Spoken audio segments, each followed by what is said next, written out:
છે કરશનભાઈની મગફળી માવઠાને લીધે આનો બટી ગયો છે ને હવે આજની તારીખમાં વરસાદ ન બંધ રહે ત્યારે ચાલુ છે વરસાદ તો ખેડૂતની મગફળી તમે જોઈ શકો છો ઉગવા મળતી આ છે આપણા આડે માવઠાની ઝપટમાં આવી ગયા છે પાછા બતાવવા માંડ્યા છે અત્યારે હાલના ઝરમર વરસાદ ચાલુ છે આ છે જયેશભાઈની ગિરનાર 5 મગફળી માવઠાના લીધે જોઈ શકો છો નુકસાન થયું છે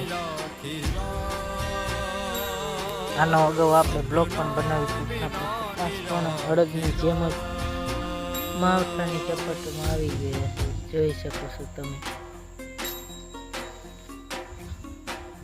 પેલા જણે અગાઉના વરસાદમાં ઝપટમાં સુકાઈ ગયો ને હવે